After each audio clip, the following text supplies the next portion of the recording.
past year, I did $1.3 million in premiums for 24 clients and put just over $17,000 into my own personal policy. Today, we're going to review it. We're going to look at a couple things: the projected performance, number one, the flexibility, number two, because I had initially planned to put in $12,000, eventually increased that to 17.6. And number three, we're going to look at the fees. First thing you'll notice here on the left is the start date of the policy, which was the first of the year.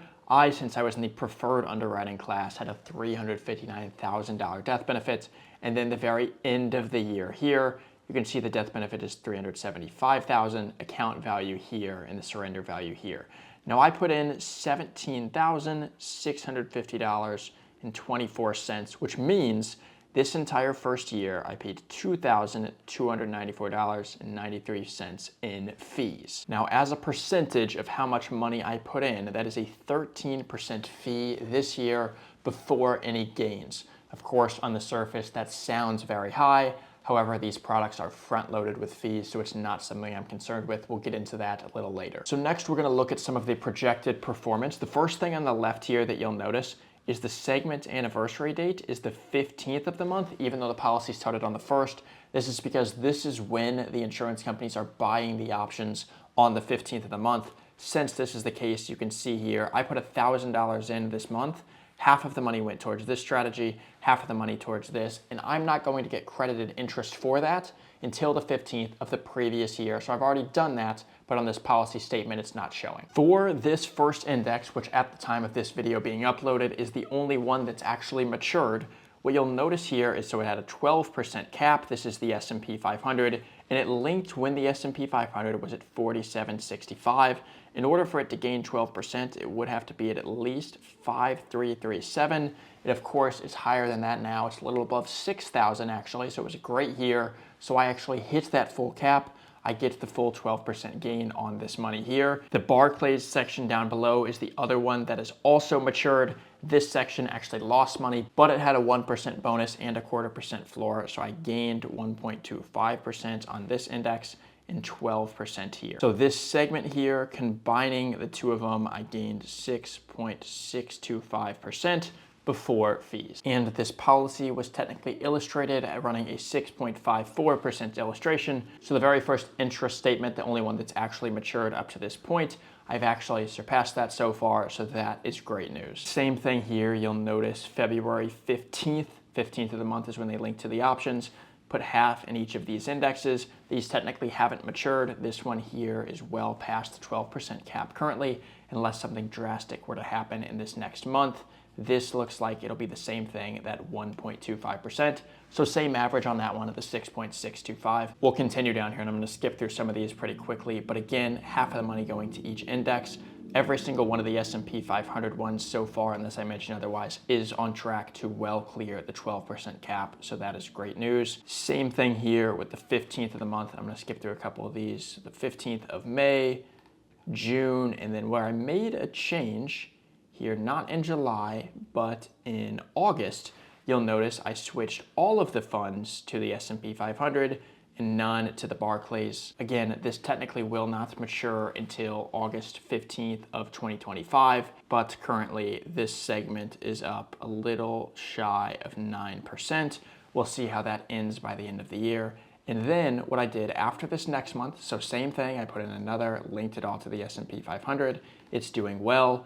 However, I stopped putting money in, and then on the last month, instead of just putting in the $1,000 a month that I had planned, I also had what was called a TAMRA premium, and that is the maximum I could have put in. So that's the $17,650.24.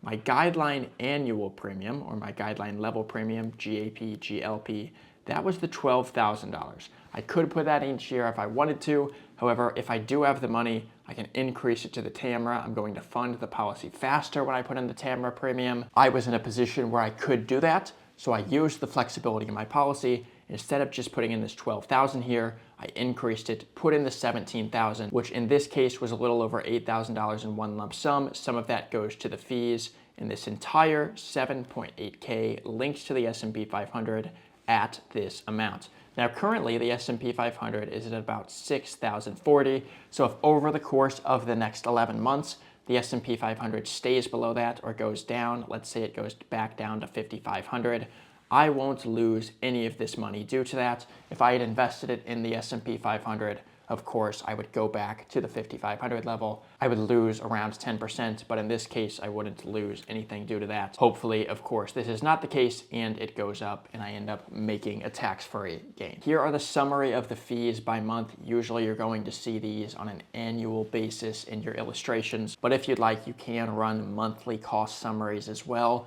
and these show you down to the cent all of your fees. So again, you can see the $1,000 a month that I was paying each month. And then down here, I put in the rest of that lump sum so that I could get up to the TAMRA premium.